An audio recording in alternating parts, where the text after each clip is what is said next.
Week 2 on the journey of Horizon, I've realized the problem. The problem is that communities are not providing resources for young women that have had babies. They're not giving them education. They're not providing them opportunity to get their GED. They're actually giving them resources to survive, yet survive in a state where they'll never grow.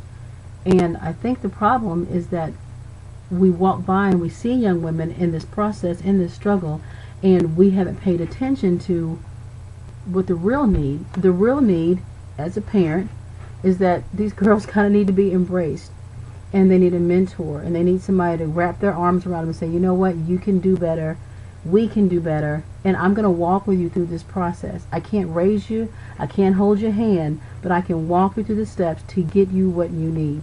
I believe that the girls need, number one, the basic education of a high school diploma or a GED or something to that equivalent. I think that they need to be introduced to opportunities and jobs and possible careers that they find interesting that they'll be willing to pursue. I think there needs to be daycare for these girls while they go to school or while they're getting through this process, because the biggest deterrent is going to be who is going to take care of my baby while I go to school. They need to have background information on what it takes to be a good parent or what kind of education is needed to give them the lifestyle they want. I also think that these young women need to be, I guess, have their self-esteem reevaluated. You know, you're looking at yourself in the mirror and you don't like what you see, and you're putting yourself in harm's way and harmful situations. As a parent, I know that self-esteem is something that girls are battling with far greater than we can imagine. I think even everybody battles with, am I good enough? Am I reaching up to the potential? Do they have the potential to be a good mom? Do I have the ability to reach past my goals? It's really important, and I think that that's something that we need to do.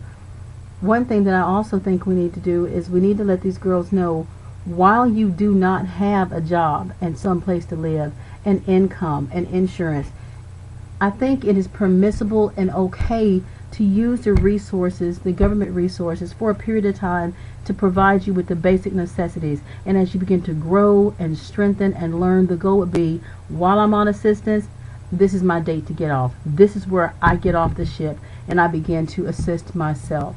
My self-esteem will pick up, my child will be enhanced, I'll learn about being a parent.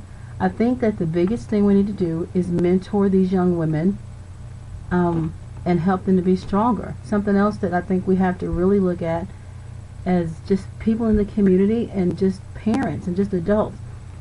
These girls aren't in this alone. They're boys and men that may be a predator type, and you know, because the girls' self-esteem is low, they'll find girls that need a lot of attention, a lot of love, a lot of whatever it is that they don't have, and their self-esteem is low, and that's what they look to. You know, we talk independence and being grown and handling your business, but you know, when you're a kid, you're just a kid. And sometimes some of us don't get grown till we're 43 years old, and then we realize we're grown. So anyway, this is week 2. We'll see what happens on the journey. Good night. Well, be cool. Go Rangers!